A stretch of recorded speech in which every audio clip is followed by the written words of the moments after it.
Então vamos lá.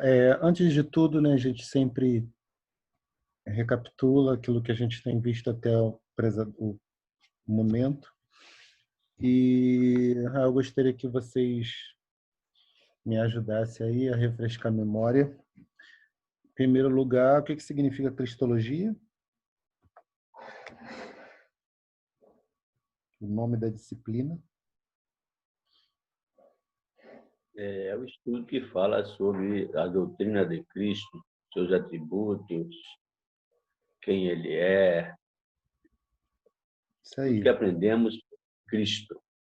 maravilha. E quais são as duas naturezas de Jesus? 100% divino, 100% homem. Ótimo. Quando Jesus passou a existir? Essa pergunta é uma pegadinha. Quando Jesus passou a existir? Jesus ele já existia desde o início, lá no início da criação do mundo, Jesus já se fazia presente. Ele não foi criado, né? Ele sempre existiu, né? Ele é eterno. Já existia. Maravilha. Jesus é Deus? Com certeza. O que a primeira e a última letra do alfabeto hebraico falam sobre Jesus, né? Falam sobre o que aconteceria com Jesus, sobre a natureza de Jesus. É o Aleph, né? E o Tab, né? Isso. Que fala da força, do poder, da sabedoria. É E o, isso? e o que aconteceria? O que aconteceria é que ele se tornaria como homem, né? Para nos ensinar que ele poderia carregar conosco, né? O jugo pesado que o homem carrega, né? Com as suas escolhas, Jesus ele deixa o seu lado de Deus para nos ensinar, né? Que nós podemos vencer também com ele, que o jugo com ele seria leve. O jugo de Jesus ele é leve, ele não é pesado. Então Jesus ele vem nos ensinar que ele deixou, se esvaziou de si mesmo, né? Amém. Isso aí. Se esvaziou como homem para que nós viéssemos a entender que ele nos ajudaria a carregar o nosso peso, o nosso jugo pesado. Então Maravilha. É Deus isso. ele largou tudo isso para nos ensinar. Glória a Deus. Então, Jesus, né, ele como Aleph, ele é aquela autoridade, a força, o poder, que abre mão, né, se torna servo e vai até a cruz, né, para Maravilha. nos levar de volta ao Pai. Maravilha. Tem mais alguma aqui? O que podemos relatar quanto ao nascimento de Jesus? Muita coisa, né? Mas o que nós podemos falar aí sobre o nascimento de Jesus, de acordo com o que a gente aprendeu semana passada? O que eu entendi é que Jesus ele não teve um nascimento através de um homem e de uma mulher. Jesus ele foi gerado pelo Espírito. Em Gálatas 4:4 diz que na plenitude dos tempos Jesus viria nascido de mulher. Então ele foi gerado num óvulo, no ventre de Maravilha. Maria, é verdade? Isso Então ele aí. não foi gerado assim pelo juntamento de um homem e de uma mulher, mas sim pelo Espírito. Glória a Deus. É isso. Opa. O que podemos relatar quanto ao crescimento de Jesus? Jesus já nasceu pronto ou foi gradativo? Foi gradativo. Jesus crescia em graça e conhecimento diante do Pai. Jesus ele foi crescendo gradativamente e eu entendo que assim tem que ser a nossa vida. Procurar a cada dia querer crescer mais na presença do Senhor, do Eterno. Maravilha. O que podemos relatar quanto às limitações de Jesus? Sua limitação intelectual, religiosa, Jesus emotiva. teve suas limitações, ele teve sede, ele teve fome, Isso aí. ele passava, né? Uhum. Ele tinha essa angústia. Jesus ele tinha todo tipo de limitações, como nós temos, como homem. Jesus foi homem, ele veio nos ensinar todo esse tipo de limitações, quando ele foi levado ao deserto e ficou 40 dias, né, de 40 noites, Jesus, tentado pelo Satanás, Jesus ele teve fome, e a fome dele era grande, né? Uhum. Maravilha. Jesus pecou? Jesus não pecou, com certeza ele não pecou. Ele se fez pecador, né? Mas É ele não verdade. pecou. Maravilha. Muito obrigado, Geraldo, pelas Valeu, respostas tamo aí. junto. Maravilha. Arrasou. Nós queremos hoje falar sobre um pouco mais sobre a questão da história, da vida de Jesus aqui na Terra, né? Eu só vou fazer nessa primeira parte, né, trazer um pouco do Jesus histórico. O que seria isso, né? A história falando sobre Jesus. Então, não é só a Bíblia que fala sobre a história de Jesus. Então, existe outros livros, sem ser livros religiosos, que falam, que citam Jesus ou algum personagem ali que conviveu com Jesus. Isso é importante para quê? Para a gente, quando estiver diante de um ateu, diante de uma pessoa que não acredita, né, na Bíblia ou na pessoa de Jesus, por exemplo, esses relatos, né, essas comprovações nos ajudam, né, a mostrar que sim, Jesus foi um homem que ele é mais citado do que vários outros que as pessoas citam aí como um personagem histórico. Tá? Então, o primeiro que eu gostaria de citar é o testemunho de Públio Cornélio Tácito, né? Então, vai aparecer por aí nos livros, nos comentários na internet como Tácito. Ele foi um senador e historiador romano, né? Então ele falava o latim, escrevia no latim, né? Ele vai escrever lá por volta de 116 depois de Cristo. Então, isso é muito antes da igreja se tornar romana, né? E eles citam uma passagem referente a Cristo, Pôncio Pilatos e a execução em massa de cristãos. O relato dele é importante porque ele é um relato bem cedo e ele não é cristão, ele não é crente. Então, ele vai mencionar o que estava acontecendo ali na sua época, o que aconteceu antes disso. Tá? Então, a passagem descreve o incêndio de Roma, que durou 6 dias, queimando grande parte da cidade em julho de 64 depois de Cristo. Então, um pouco depois de Cristo morrer, é, Roma é incendiada por Nero, e aí o Tácito vai comentar sobre isso, né? Muitos romanos culparam o imperador Nero pelo incêndio. Então, aqui está o relato.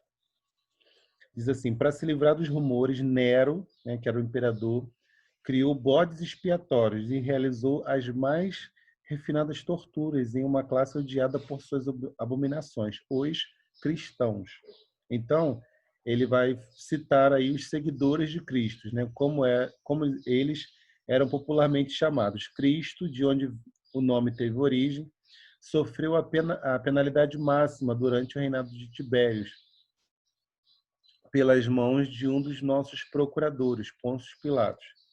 Aí tem gente até que questiona o fato de Tácito chamar Pôncio Pilatos de procurador, porque o Pôncio Pilatos tinha outro cargo, mas não tem problema nenhum, né? A gente não chama simplesmente o Crivella como prefeito, a gente, né, tem outras características que a gente pode chamar ele, né?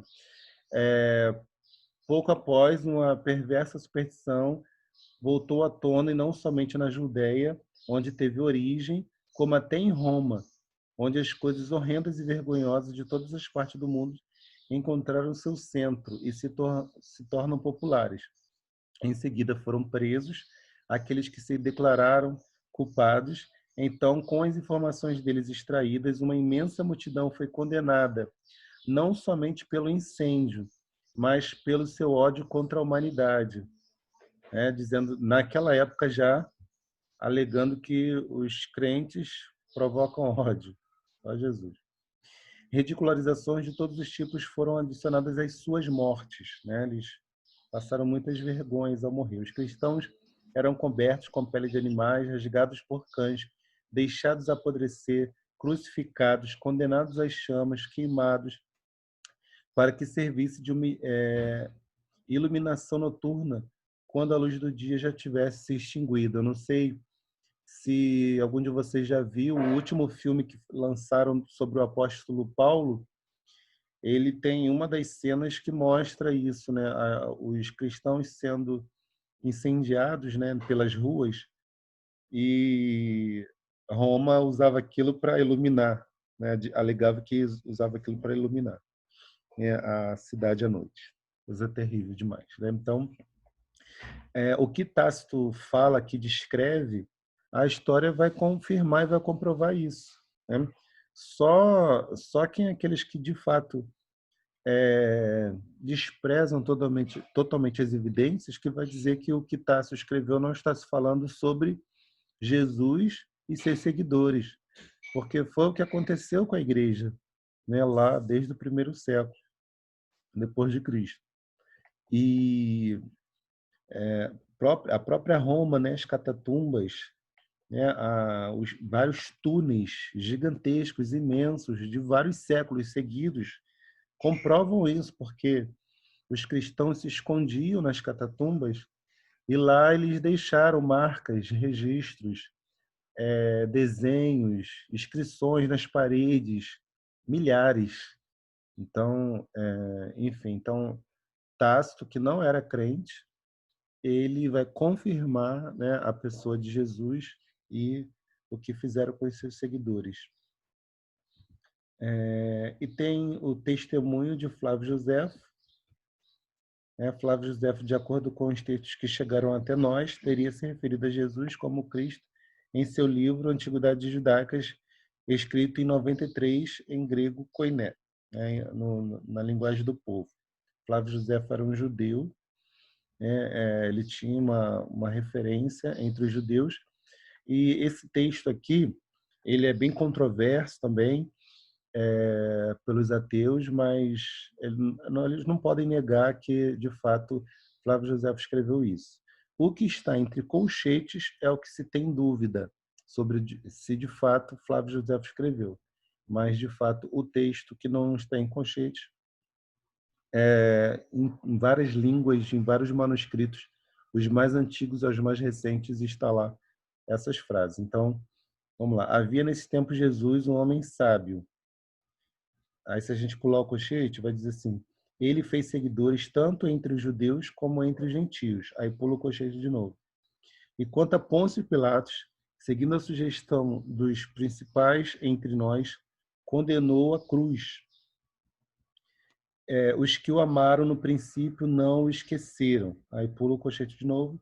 E a tribo dos cristãos, sendo assim chamados por causa dele, não está extinta até hoje.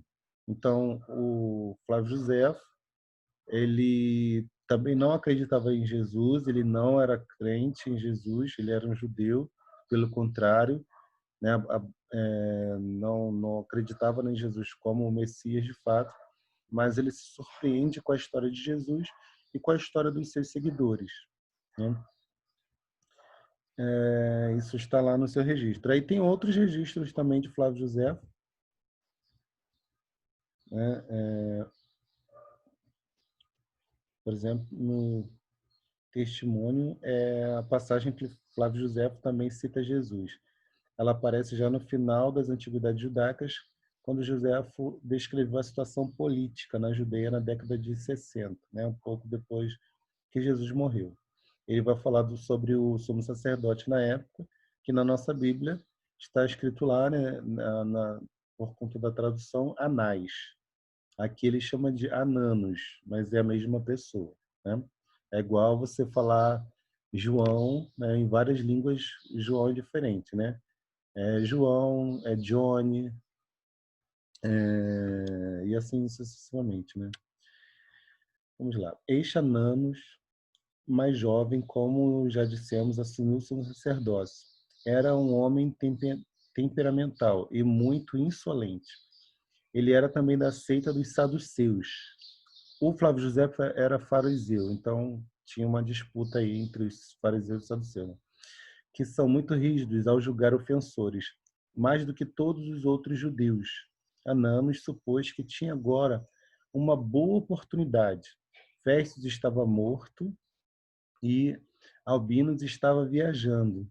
Assim ele reuniu o sinédrio dos juízes, trouxe diante dele o irmão de Jesus, o que era chamado Cristo, cujo nome era Tiago, e alguns outros. E quando ele formalizou uma acusação contra eles, como infratores da lei, eles entregou para serem apedrejados. Mas para aqueles que pareciam ser os mais equânimes entre os cidadãos e igualmente mais precisos quanto às leis, eles não gostaram do que foi feito. Eles também enviaram ao rei Herodes Agripa II, pedindo que ele ordenasse a Ananos que não agisse assim novamente.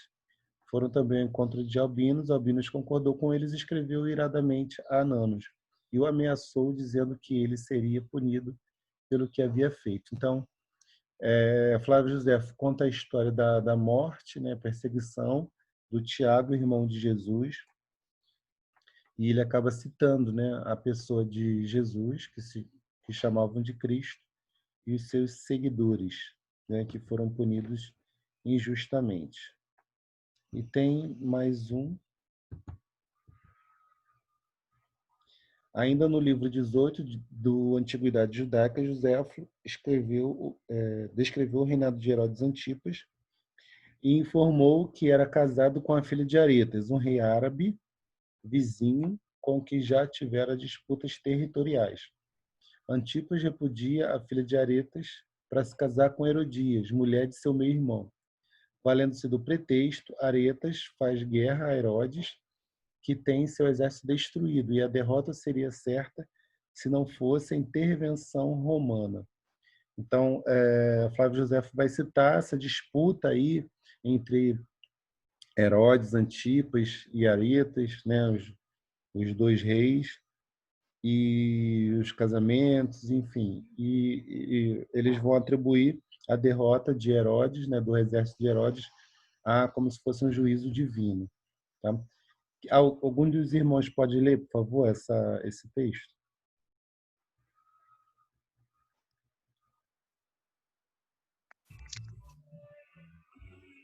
Mas, para alguns judeus, a destruição do exército de Herodes pareceu ser vingança divina. E certamente... Pode tirar o mouse, por favor, da frente? Obrigado. E certamente uma justa vingança pelo tratamento dado a João de sobrenome Batista, porque Herodes o tinha condenado à morte, mesmo ele tendo sido um homem bom e tendo exortado os judeus a levar uma vida correta, praticar a justiça para com o próximo e a viver piamente diante de Deus. E fazendo isto, se batizar. Quando outros também se juntaram à multidão em torno dele, pelo fato de que eles eram agitados ao máximo pelos seus sermões, Herodes ficou alarmado.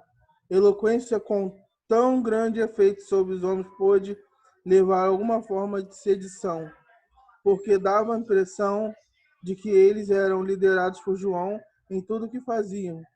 Herodes decidiu então que seria melhor atacar antes, de qualquer forma, João, por causa da suspeita de Herodes, foi trazido, acorrentado a Maquero, a fortaleza de que falamos antes, e lá executado. Contudo, o veredito dos judeus era de que a destruição que visitou o exército de Herodes era a vingança de João. Ok, muito obrigado. Então, esse relato de Flávio Josefo confirma a história de João, confirma que ele batizava nas águas as pessoas que chegavam até ele, que ele pregava, né, o arrependimento ao povo. Confirma a questão de tudo isso está ligado a Herodes, né, e até a causa da morte de João, né, que a Bíblia relata. E a disputa, né, porque aí não está citando, mas é porque o texto é gigante, né, ele é bem grande, mas cita ali a disputa de Herodes com Aretas, né, e Aretas também é citado na Bíblia. Então, todo esse contexto aí, ele confirma os relatos bíblicos, tanto da pessoa de João Batista, que foi o precursor do caminho do Senhor, quanto da vida de Jesus e quanto o que aconteceu com os seguidores de Jesus depois, né? Flávio José é uma testemunha muito importante, né? Porque ele viveu ali, ele nasceu um pouco depois que Jesus morreu, né? Então ele está bem próximo a todos aqueles relatos, né? Ele tem muita gente para confirmar o que aconteceu. E é muito importante dizer, né? Flávio José não cria em Jesus, então ele relata algo que ele escreve, né? Ele escreve e relata algo que de fato ele ouviu e confirmou. Então, tá. Eu ia falar sobre Aretas. Aretas está em 2 Coríntios 11:32. Né? O apóstolo Paulo iria ter com ele, né, para perseguir os crentes, né, lá em Damasco. Ele era rei lá. Bom, vamos lá. Caio Plínio Cecílio II. Então, ele nasceu entre o ano 61 e 62 depois de Cristo e vai até o ano 114.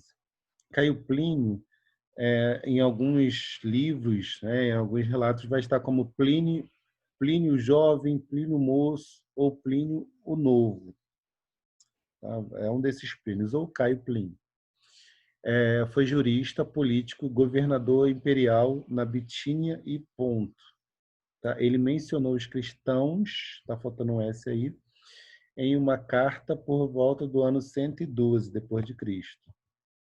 Então está aí o que o Plínio Novo escreveu.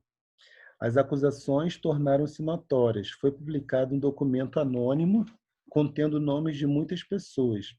Absolvia aqueles que negaram ser ou ter sido cristãos, quando invocaram os deuses por palavras ditas por mim, e rezaram com incenso e vinho perante a tua imagem.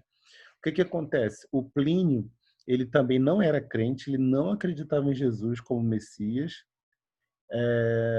e ele na verdade, ele por ordem do imperador, ele tem que matar os cristãos, né? Porque eles poderiam causar alvoroço no império. Então, o que ele faz? Ele recebe cartas, né, documentos anônimos contendo o nome de um monte de gente. Então, por exemplo, se eu, digamos que não gostasse do meu vizinho, eu escrevi uma carta lá para o governador dizendo: meu vizinho é cristão. Só que o Plínio fazia? Não saía matando, né? Ele colocava o cristão, o suposto cristão à prova.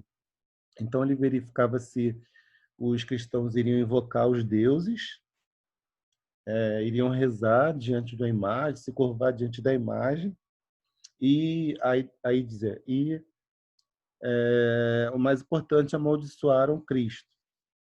Então, se a pessoa amaldiçoasse a Cristo, se curvasse diante das imagens, oferecesse incenso, adorasse o imperador, enfim, aí ele liberava, né? Tava liberado. Não, realmente a pessoa ou não era cristão ou deixou de ser ali, né? Porque, né, não tinha lógica. Agora, se a pessoa rejeitasse e reconhecesse a Cristo como Senhor, ele tinha que punir. O que, segundo se diz, nenhum verdadeiro cristão faria, né? Nenhum cristão verdadeiro faria nada disso. Outros, nomeados pelo informador anônimo, declararam ser cristãos, mas depois negaram. Então, muita gente, quando se apresentava diante de Plínio jovem, dizia ser cristão, mas depois, por causa das torturas, né, da pressão, do medo, negavam a Cristo, né? Isso acontecia, né, desde sempre. Todos adoravam a tua imagem e a dos deuses e amaldiçoaram Cristo. Então, Plínio aí foi uma pessoa que foi usada aí por Satã para perturbar muito cristão na sua época, né? Tá aqui a continuação. No entanto, asseguraram-me que o que precipitou a acusação foi o costume de reunirem-se num dia fixo, antes do nascer do sol, para rezarem a Cristo, como se este fosse um Deus, e fazerem um juramento de não cometer qualquer crime, nem cometer roubo ou saque, ou adultério, nem quebrar a palavra, e nem negar devolver uma quantia emprestada quando exigida. Após fazerem isto, despediam-se e vão-se novamente para a refeição, ou seja, a ceia. Então, essa carta de Plínio, o jovem, ela confirma muita coisa, né? Ela confirma o fato de haver seguidores do Cristo, que eles se reuniam pelo menos uma vez por semana, num dia fixo, que eles juravam entre si, né, a santificação, eles buscavam a santificação e se reuniam para uma refeição, que no caso é a ceia. E abominavam qualquer tipo de idolatria, né, seja o imperador, seja estátuas. Então, mais uma confirmação aí de Jesus e dos seus seguidores. Nós temos aqui Gaio Suetônio Tranquilo, né? Que ele foi um historiador romano que também deve ser lembrado na pesquisa sobre a historicidade de Jesus, né, do Cristo. Ele foi secretário-chefe do imperador Adriano e amigo de Plínio o Jovem, né, do que a gente acabou de citar. Ele afirmou por volta de 119 a 122 depois de Cristo a declaração que a gente vai ver aí. Como judeus, por instigação de... Aí está Crestos, né? Aí os ateus amam isso, que não está escrito Cristo, né? Não está escrito diferente. Mas isso não tem problema nenhum, porque, por exemplo, digamos que eu estou citando alguém, né? Eu posso errar, né, ao escrever alguma letra. Por exemplo, se eu escrever sobre o Bolsonaro, aí se eu colocar lá 2S, C cedilha, um C, sei lá, né? Não quer dizer que eu estou falando de outro Bolsonaro, não, é o mesmo Bolsonaro, só que eu escrevi com a letra diferente, com a letra errada. Em vez de ser a letra I, eu coloquei a letra E, né? Mas é o Cristo. Como judeus, por instigação de Cristo, né? De Cristo, estivessem constantemente provocando distúrbios, ele, Cláudio, expulsou de Roma.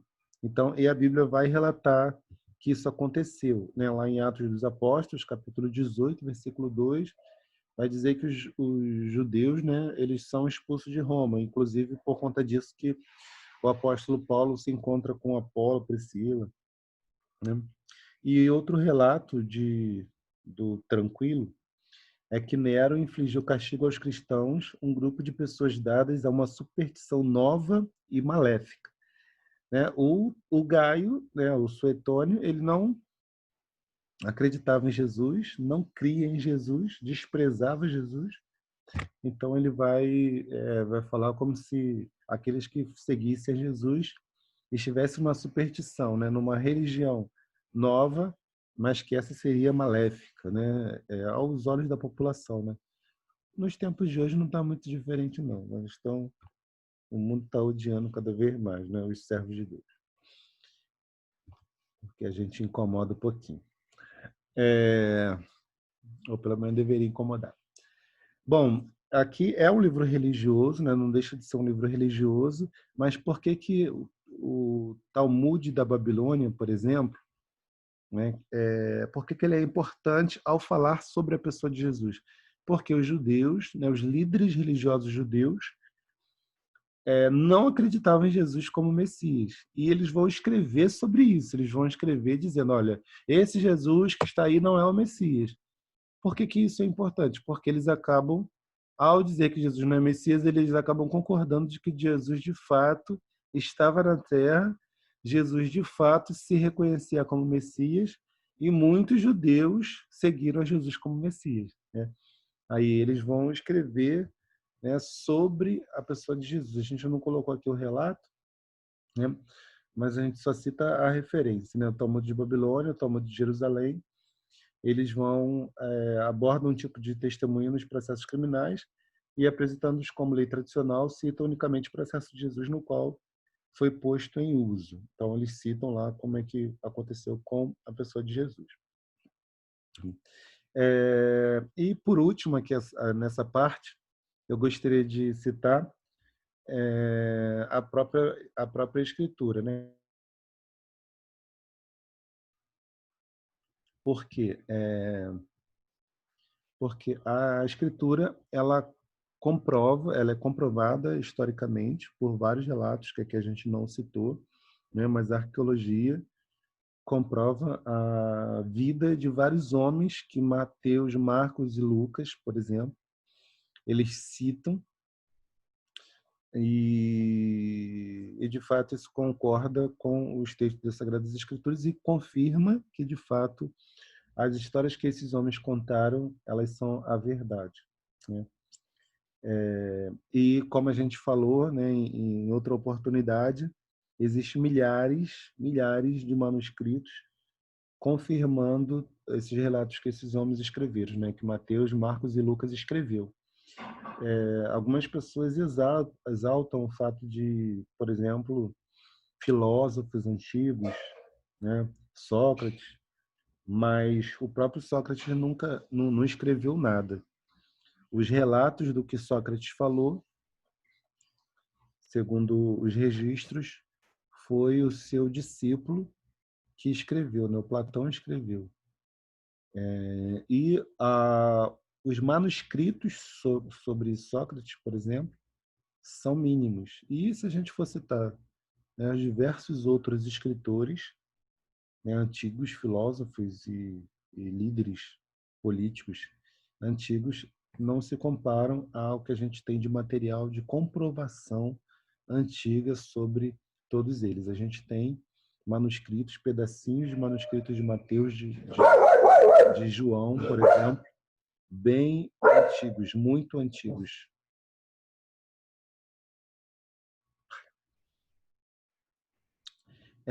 Então, o que significa esse gráfico aí? Eu não sei se dá para entender, mas lá no meio tem uma parte mais lilás, né, meio rosa, que está escrito tripla tradição. Aí diz que o que significa isso? Tudo que Marcos escreveu, que Lucas também falou, confirmou, e o que Mateus também confirmou. Então, por exemplo, Marcos, quantos por cento do que Marcos escreveu que Lucas e Mateus confirmam em seus registros? Vocês conseguem dizer? Na parte rosa, né, meio lilás. Quanto por cento do livro de Marcos tem em Lucas e Mateus? 76%. 76%, né? Então, quase que tudo que Marcos escreveu tem em Lucas e Mateus, né? E vamos dizer, metade do que Lucas e Mateus escreveu está em Marcos. E assim sucessivamente, né? Então, aí tem as porcentagens. 1% do que Lucas escreveu tem em Marcos e Lucas. 18% do que Marcos escreveu tem em Marcos e Mateus. E assim vai. Então, esse gráfico aí é para mostrar que eles escreveram relatos que são muito parecidos, mas eles têm seus relatos próprios também, né? Não foi um simplesmente copiando do outro. Eles têm algo a acrescentar. Marcos acrescentou pouco, né? O que tem Marcos que não tem em nenhum outro é só 3%. Mateus já tem mais, bem mais, né? 20% que está em verde aí, que está somente em Mateus. E Lucas foi o que, né, dentre esses três, é o que mais tem informação. 35% do que está em Lucas, né, essa parte azul clara aí, 35% está somente em Lucas. Bom, então, tudo isso, né, é uma comprovação de homens que falaram sobre a pessoa